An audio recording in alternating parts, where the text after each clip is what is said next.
Students, in last lecture we have studied moving coil galvanometer, principle of moving coil galvanometer, the torque acting on a current carrying coil.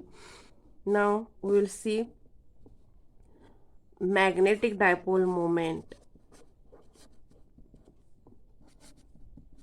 Magnetic dipole moment of a current carrying coil.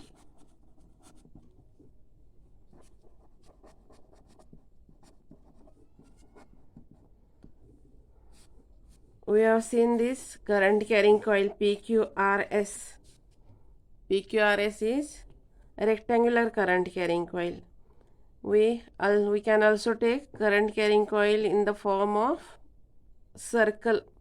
Now this current carrying coil behaves as magnetic dipole. Magnetic dipole म्हणजे काय, तर जसं आपला magnet असतो, बार मॅग्नेटमध्ये काय असतं, S pole आणि N pole. आणि हा मॅग्नेट इथं जर आपण सेंटर घेतला तर सेंटरपासून एस पोलचं अंतर आपण एल घेतो आणि एनचं अंतर सुद्धा एल, म्हणजे 2L इज मॅग्नेटिक लेंथ. आणि याच्यावरून आपण याची डायपोल मोमेंट काढतो. डायपोल मोमेंटला एम बारनं दाखवू शकता तुम्ही, किंवा तुमच्या पुस्तकात म्यू बार साईन वापरले बघा, म्यू बार किंवा M bar is equal to M into 2L, L bar म्हणूया आपण. एम म्हणजे pole strength of S pole किंवा एन पोल. या दोन पोल स्ट्रेंथ त्या स्मॉल एमनं दाखवल्या आणि 2L त्यांची मॅग्नेटिक लेंथ असेल तर magnetic dipole moment of this bar magnet, ज्याला आपण मॅग्नेटिक डायपोल असं म्हणतो, त्या मॅग्नेटिक डायपोलची dipole moment M bar equal to काय ते M into 2L, and it is directed from S pole to N pole. S कडून एन कडे जाणारी ही याची दिशा असते, म्हणजे एम हा वेक्टर आहे. Similarly here this current carrying coil behaves as magnetic dipole. आता ही जी मॅग्नेटिक डायपोल आहे, डायपोल मोमेंट त्याचा मग किती असतो बघा, त्याला जर तुम्ही एम बारनं दाखवलं तर M bar is equal to NIA. आता एन म्हणजे काय आहे यातलं, N is number of turns of the coil. N म्हणजे number of turns. I current flowing through the coil, आणि ए म्हणजे area of each turn.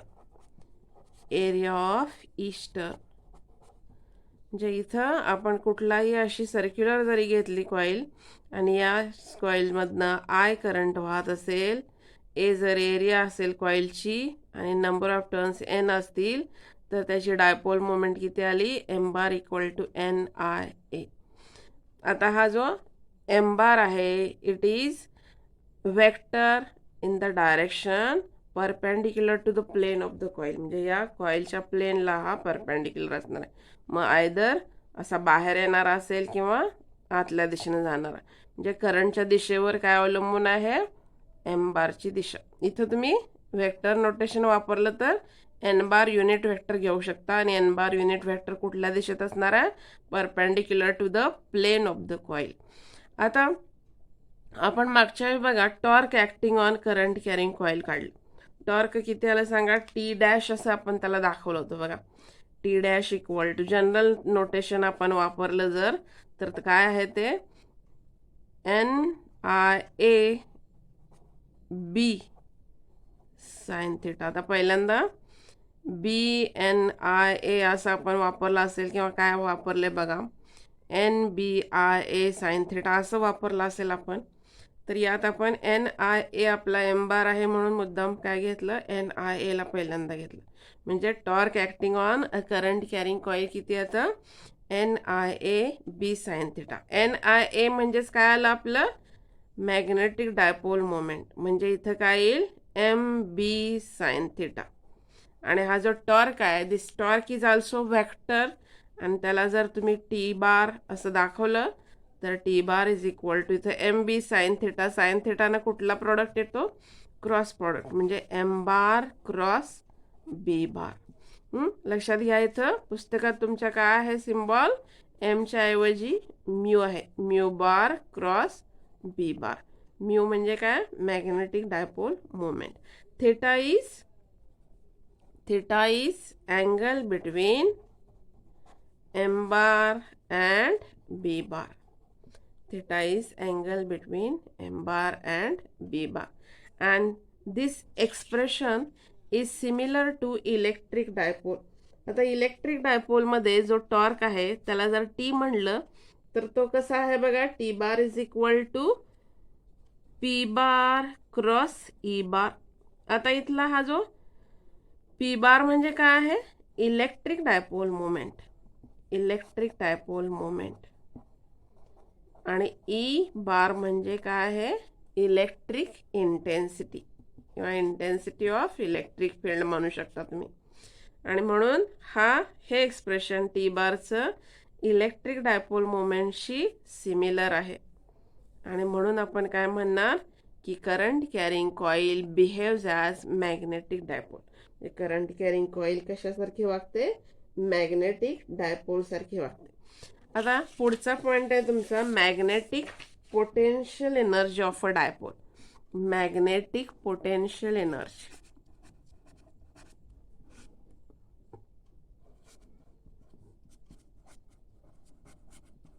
Magnetic potential energy. आता हे जे एक्सप्रेशन्स आहेत तेच लक्षात ठेवायचे आपण. डायरेक्ट इथं कसं आलं वगैरे जास्त विचार आपण करायचा नाही, इक्वेशन्स लक्षात ठेवा. तर मॅग्नेटिक पोटेन्शियल एनर्जी ही जर आपण यू ने दाखवली तर पहिल्यांदा इथं सुद्धा आपण ॲनालॉगस काय वापरायचं आहे, you, electric potential energy.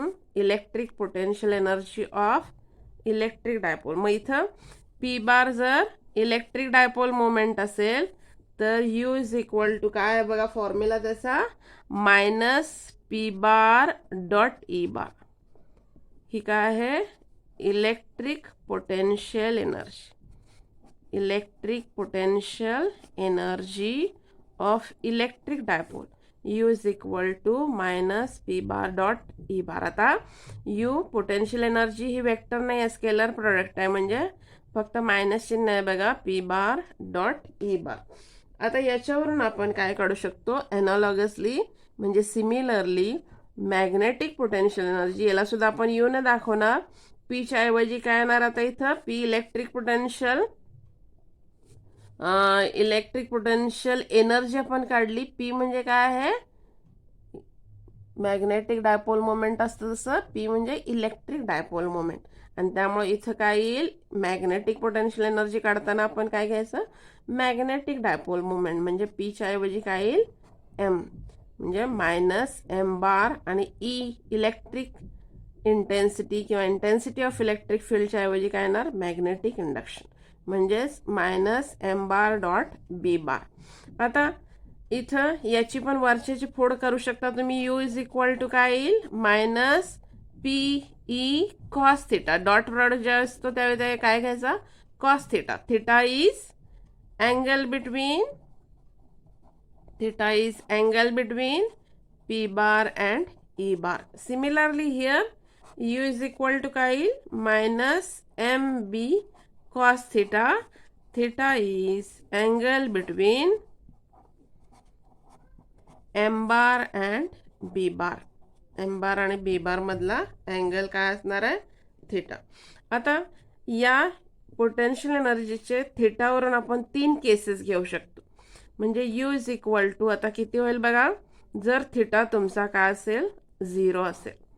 Theta 0 याचा अर्थ काय बघा, एम बार आणि बी बार दोन्ही एकाच दिशेत. म्हणजे कसं आपण असं घेऊ शकतो, हा एम बार असेल म्हणजे मॅग्नेटिक डायपोल मोमेंट, आणि या मॅग्नेटिक डायपोल मोमेंट म्हणजे या मॅग्नेटला तुम्ही कशात ठेवलंय, या मॅग्नेटिक फील्डमध्ये बी बार, दोन्ही एकाच दिशेत असतील तर थिटा 0 असणार. आणि थिटा ज्यावेळी 0 असणार त्यावेळी काय असेल, कॉस 0 म्हणजे कॉस थिटा इक्वल टू किती येणार, 1. आणि त्यावेळी यू इज इक्वल टू काय येईल, मायनस एम बी. म्हणजे पहिल्या केसमध्ये थिटा इक्वल टू 0 असेल तर U equal to minus M B. आणि ही काय झाली, मिनिमम पोटेन्शियल एनर्जी किंवा minimum magnetic potential energy. Similarly case 2 theta equal to याच्या बरोबर रिव्हर्स घ्या 180 डिग्री. आता 180 डिग्री म्हणजे कसं बघा, बी बार आहे तसाच आहे, मोठा आपण घेतला बी बार, फक्त आता काय झालं, मॅग्नेट तुमचा उलटा ठेवला आहे. म्हणजेच एम बारची दिशा आता कशी आहे, त्याच्या बरोबर अँटी पॅरलल आहे. अँटी पॅरलल ज्यावेळी तुम्ही मॅग्नेट ठेवाल मॅग्नेटिक फील्डला, त्यावेळी कॉस थिटा किती येतो, -1. आणि कॉस थिटा -1 येतो म्हणजे किती येईल, U is equal to minus minus काय होईल, प्लस, म्हणजे प्लस एम बी. म्हणजेच याच्यावरची potential energy, magnetic potential energy काय असणार आहे, मॅक्झिमम असणार आहे. म्हणजे ज्यावेळी मॅग्नेटिक डायपोल आणि ते मॅग्नेटिक फील्ड दोन्ही एकमेकांना अँटी पॅरलल असतील, त्यावेळी तुमचं मॅग्नेटिक पोटेन्शियल एनर्जी मॅक्झिमम असणार आहे. आणि तिसरी केस काय झाली, मॅग्नेटिक फील्ड तुमचा आहे तसंच आहे, पण मॅग्नेट तुम्ही जरा बरोबर त्याला परपेंडिक्युलर ठेवला. थिटा इक्वल टू काय झालं तिसऱ्या केसमध्ये 90 डिग्री. कॉस 90 इक्वल टू काय येणार, 0 येणार. आणि त्यामुळं यू इक्वल टू 0. म्हणजे ज्यावेळी तुम्ही मॅग्नेट हा बरोबर परपेंडिक्युलर असेल तुमच्या मॅग्नेटिक फील्डला, त्या मॅग्नेटिक पोटेन्शियल एनर्जी 0 असेल. मग हे 3 केसेस लक्षात ठेवा. आणि मग आपण आता काय घेऊया, बायोट सावर्ट लॉ. आता हा जो बायोट सावर्ट लॉ आहे तो उच्चार त्याचा बायोट, एका वेळी बायो सावर्ट लॉ असं करतात, किंवा बायोट सावर्ट लॉ असं करतात, किंवा बियॉट करतात. आपण आपल्या सोयीचं करूया बायोट सावर्ट लॉ. तुम्हाला स्पेलिंग लक्षात ठेवायला बरोबर आपण बायोट मधला टी सायलेंट आहे असं सांगून बायो सावर्ट लॉ असं करतात उच्चार, पण आपण करूया बायोट सावर्ट लॉ. तर या बायोट सावर्ट लॉच्या साह्यानं, शास्त्रज्ञांची नावं आहेत, याच्या साह्यानं काय करतात, मॅग्नेटिक फील्ड एखाद्या पॉईंटच्या ठिकाणचं काढतात. आणि मग हा करंट कॅरिंग कंडक्टर, कुठल्याही शेपचा करंट कॅरिंग कंडक्टर घेतला समजा आपण, आणि यातनं हा करंट वाहतोस. या current carrying conductor, infinitely long current carrying conductor आहे. याच्या छोटासा इलेमेंट घेऊया, छोटासा इलेमेंट ज्याची लांबी किती घेऊया आपण अशी, DL एवढ्या लांबीचा हा छोटा इलेमेंट आहे. या छोट्या इलेमेंटच्या सेंटरपासून समजा आपला दिलेला पॉईंट P आहे. या P या पॉईंटच्या ठिकाणी तुम्हाला आता माहिती आहे की ज्यावेळी एखाद्या कंडक्टरमधनं करंट वाहतो त्यावेळी त्याच्याभोवती मॅग्नेटिक फील्ड तयार होतं. तर इथं हे जे मॅग्नेटिक फील्ड तयार होणार आहे त्याला आपण म्हणूया DB. तर हे DB मॅग्नेटिक फील्ड जे आहे, हे DB मॅग्नेटिक फील्ड इथं काढण्यासाठी थिटा एक घेऊया आपण. इथं थिटा कसं झाला बघा, हा जो DLचा सेंटर आहे तो आणि हा पॉईंट P हा जोडणारी रेषा म्हणजे OP झाली. आणि ही DLची जी रेषा आहे ही, आता ही रेषा कशी घ्यायची तर करंटच्या दिशेने घ्यायची. हा DL आणि DL असा हा काय घेऊया आपण, एक वेक्टर घेतला तरी चालतो.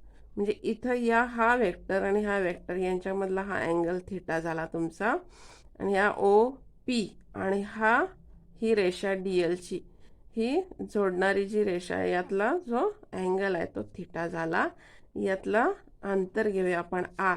तर बायोट सावर्ट लॉ काय सांगतो बघा, the magnetic induction at any point at distance r from a small current element DL is dB directly proportional to current flowing through that conductor. म्हणजे या DL मधनं वाहणारा करंट किती आहे बघा, करंट I आहे, directly proportional to length of the element that is DL, directly proportional to sine of the angles between, sine कुठला, sine of the angle between the element and the line joining the centre of the element to the given point.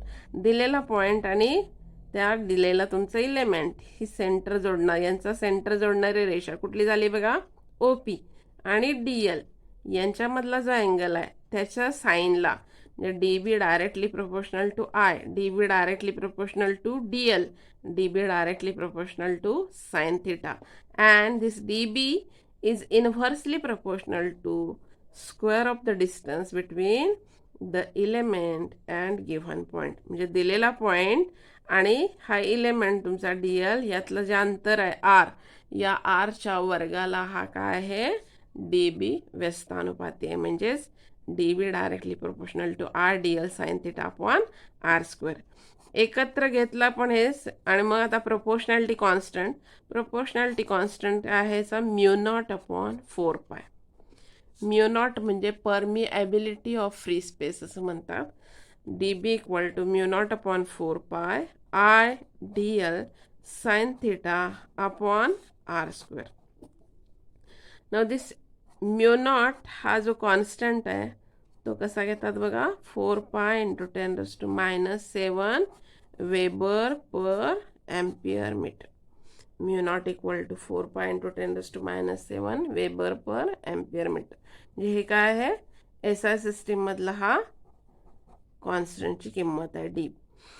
आता हा जो dB आहे तो dB vector आहे. मग इथं जर आपला करंट असा वरच्या दिशेनं वाहत असेल तर या P मध्ये निर्माण झालेलं जे मॅग्नेटिक इंडक्शन आहे, it is perpendicular to the plane of the figure and directed inwards. म्हणजे असा क्रॉस आपण काढला की आतल्या दिशेने तुम्ही असं काढू शकता. तर dB कसा झाला, perpendicular to the plane of the figure and directed inwards. मग आता याला तुम्ही वेक्टर नोटेशन पण वापरू शकता.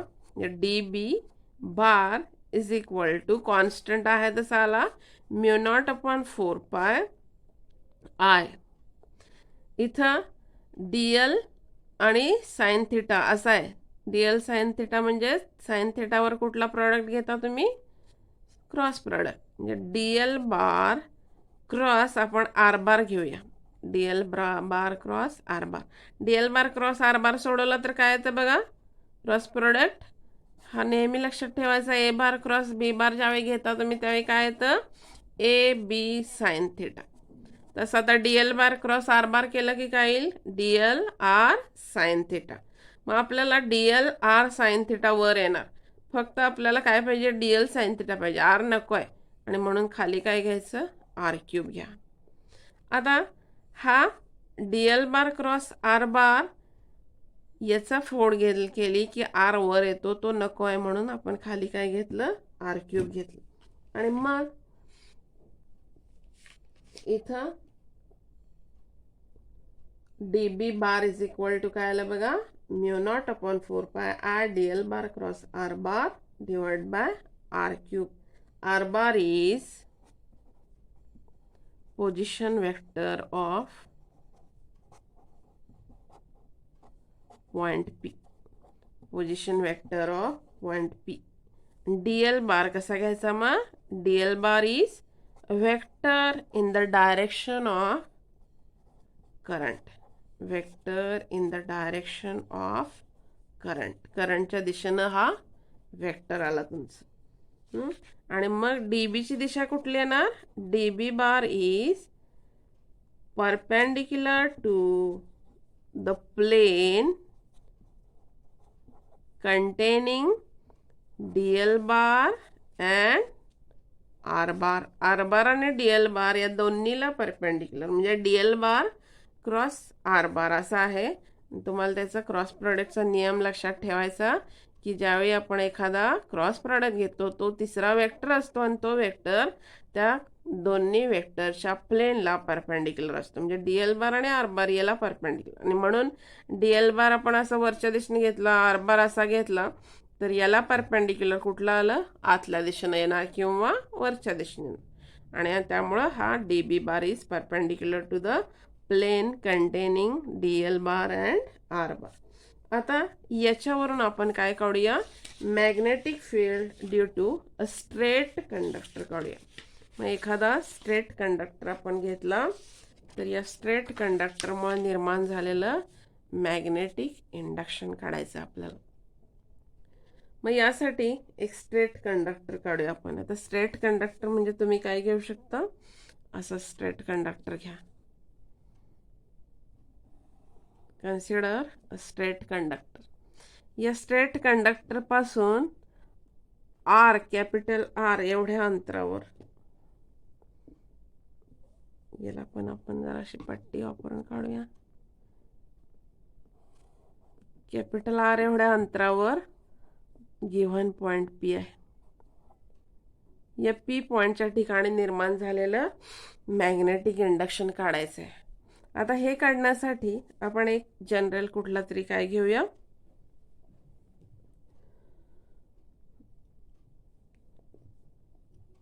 डीएल घेऊया. इथला वर एल एवढ्या अंतरावर घेऊया. आता बघा, हा पॉइंट सेंटर घेतला तर याच्यावर असा डीएल असा काढूया आपण.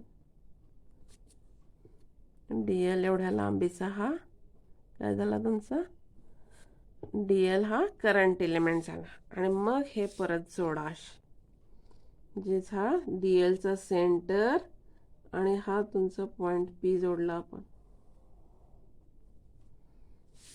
आणि हे अंतर जे आहे याला आपण स्मॉल आर न दाखवूया. इथला डीएलचा हा जो सेंटर आहे त्याला तुम्ही ओ म्हणू शकता. या सेंटरपासून हा जो पॉइंट आहे याला याचा म्हणजे या पी पासून जो परपेंडिक्युलर जो काढला ते अंतर आपण एल म्हणूया. आणि मग इथं आपण हा बायोट सावर्ट लॉ वापरून पी या ठिकाणी निर्माण झालेलं मॅग्नेटिक इंडक्शन काढायचं. मग हा इन्फानाइटली लॉंग कंडक्टर आहे ज्यातनं आय एवढा करंट वाहतोय. आणि इथं आपण हा इलेमेंटचा जो या दिशेनं आपला डीएल बार घेणार आहे, हा आय झाला तुमचा, यातला आणि या दिलेला पॉइंट जोडणारी जी रेषा आहे तुमची मगाशी होती बघा, ओ पी असं घेतलेला, तो ओ पी झाला. यातला अँगल थिटा आहे.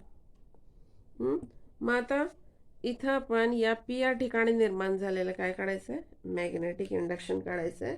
आणि हे काढण्यासाठी हाच बायोट सावर्ट लॉ काढायचा वापरायचा आपल्याला. The total magnetic field B at point P can be obtained by integrating the above equation. आता अबाव इक्वेशन म्हणजे कुठलं, आपला हा जो बायोट सावर्ट लॉ काय बघा, Biot Savart law d B equal to, direct आपण फॉर्म्युला घेऊया आता वेक्टर नोटेशन न घेता. D B equal to mu naught upon 4 pi I d L sine theta upon R square. आता इथं आर म्हणजे काय आहे, distance between the element and given point.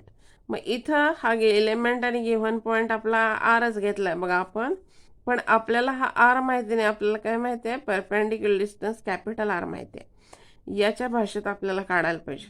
मग आता हे काढण्यासाठी आपण या इक्वेशनला इंटिग्रेट करू शकतो. पण इंटिग्रेशन हे दोन भागात करायचं, म्हणजे वरचा अप्पर हाफ आणि खालचा अप्पर हाफ असे दोन भागात. आणि त्यामुळं इंटिग्रेशन जे घेणार आहे ते दोन वेळा घ्यायचं, म्हणजे B equal to 2 integration d B. B equal to 2 integration d B. आता इंटिग्रेशन घेताना हा जो कुठून कुठपर्यंत घ्यायचा, 0 टू इन्फिनिटी. हा जो डीएल आहे तुमचा तो असा इथून घेतला तुम्ही, इथं बरोबर घेतला तर हा अँगल काय होईल, 0 होईल. आणि अगदी वर घेतला किंवा इकडं खाली घेतला तर तो काय होईल, इन्फिनिटी. आणि त्यामुळं B equal to 2 integration d B. B equal to घ्या इथं परत 2 काय आहे बघा, integration from 0 to infinity mu naught upon 4 pi I d L sine theta upon R square. मी तुम्हाला म्हणलं आपल्याला आर माहिती नसतं, आपल्याला कॅपिटल आर माहिती असणार. त्यामुळे कॅपिटल आरच्या भाषेत आणि ह्या एल माहिती आहे आपल्याला, हा जो पी पासून जो लंब काढलाय तो आपला लंब इथं छेदलाय. याला पण तुम्ही काहीतरी नाव देऊ शकता, ओ डॅश. मग या ओ डॅश पासून हे एल डी एलचं अंतर किती एल आहे. मग या भाषेत आपण काय काढायचं, आता साइन थिटा काढायचा आणि आर स्क्वेअर काढायचं. आपल्याला आर स्क्वेअर काढता येतं बघा या फिगरवरून. हा काटकोन त्रिकोण झाला. आणि काटकोन त्रिकोणामध्ये हा आर म्हणजे काय झाला, हा काटकोन झाला, त्यामुळं आर स्मॉल आर म्हणजे काय झाला, कर्ण झाला. कर्ण कसं काढता येईल, R square equal to L square plus capital R square. R square कर्णाचा वर्ग बरोबर त्याच्या राहिलेल्या दोन बाजूंच्या बेरजेची वर्गांची बेरीज म्हणजे r square equal to L square plus R square. त्यामुळं आर इक्वल टू कसं लिहिता येईल? R equal to square root of L square plus R square. आपल्याला साइन थिटा काढायचा आहे. तर sine theta equal to sine pi minus theta. Sine theta equal to sine pi minus theta. Sine theta, theta वर आहे, आपल्याला त्रिकोणातला पाहिजे. त्रिकोणातला काय येणार? हा सरळ रेषा घेतल्या आपण, यातला वरचा नको आहे आपल्याला, खालचा पाहिजे. म्हणजे हा काय झाला? Pi minus theta. आणि sine theta equal to sine pi minus theta. आणि त्यामुळं काय येईल बघा? साइन पाय मायनस थिटा कसं येणार? साइन थिटा कसा काढतो आपण? कोणासमोरील बाजू भागिले कर्ण. म्हणजेच काय येईल? कोणासमोरील बाजू काय आहे? R, capital r divided by small r. इथं आपण स्मॉल आर काढलाय बघा. म्हणजे साइन थिटा इक्वल टू काय येईल? Capital r divided by small r. म्हणजे काय आहे? L square plus capital R square. याला जर तुम्ही इक्वेशन 1 म्हणला तर हे इक्वेशन 2 आणि हे इक्वेशन 3. इक्वेशन 1 मध्ये इक्वेशन 2 आणि 3 घाला. मग इथं आपण घालूया बी इक्वल टू. काय होईल बघा? B equal to 2 integration from 0 to infinity mu naught upon 4 pi I d L. काय येईल? साइन थिटाच्या ठिकाणी r upon square root of L square plus R square. आणि आर स्क्वेअर आहे, आर स्क्वेअरच्या काय ठिकाणी काय येणार? L square plus R square. Actually हा 2 नंबर याला द्यायला पाहिजे आपल्याला. म्हणजे हा 2 नंबर इक्वेशन हे वरच्याला द्या. म्हणजे R d L upon L square plus R square. काय होईल बघा आता? मग हे इथं L square plus R square आहे आणि इथं square root of L square plus R square. म्हणजे L square plus R square तुम्ही घेतलं एका कंसात तर त्याची पॉवर 1/2 असणार आहे. स्क्वेअर रूट ऑफ म्हणजे 1/2. आणि एल स्क्वेअर प्लस आर स्क्वेअरची इथं पॉवर 1 आहे. 1 प्लस 1/2 म्हणजे 1 आणि अर्धा म्हणजे 1.5 झालं. 1.5 म्हणजेच कसं? 3/2. म्हणजेच 0 to infinity integration mu naught upon 4 pi I d L R upon L square plus R स्क्वेअरची पॉवर किती आली? 3/2. आता यातला म्यू नॉट अपॉन 4 पाय वगैरे कॉन्स्टंट आहे, आय कॉन्स्टंट आहे. आपल्याला काय घ्यायला पाहिजे मग? इंटिग्रेशन इथं घेऊया आपण असं.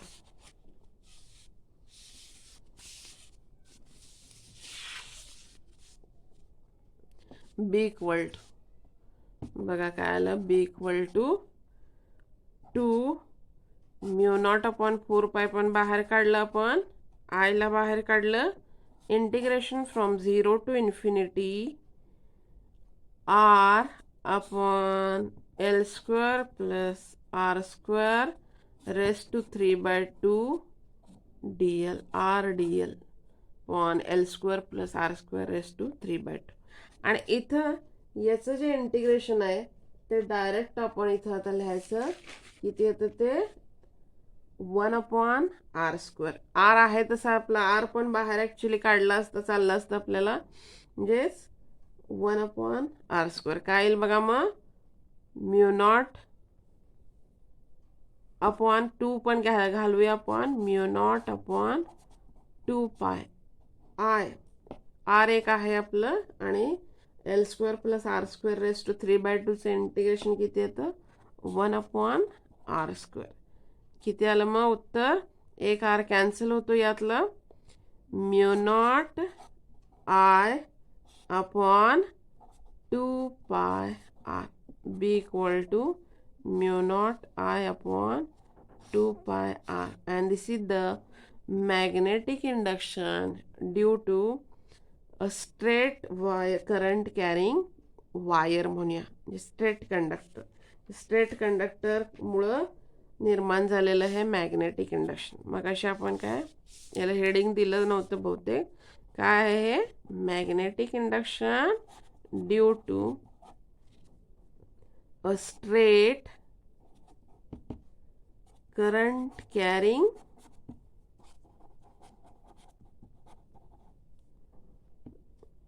Long wire.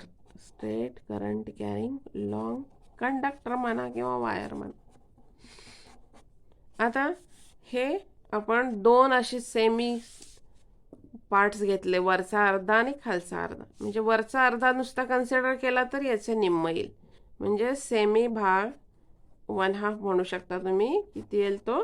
μ0I/4πr. पण हे इक्वेशनपेक्षा कुठलं महत्त्वाचं जास्त इक्वेशन आहे? हे वरचं इक्वेशन. त्यामुळे हे जास्त लक्षात ठेवा की μ0I/2πr हे काय झालं?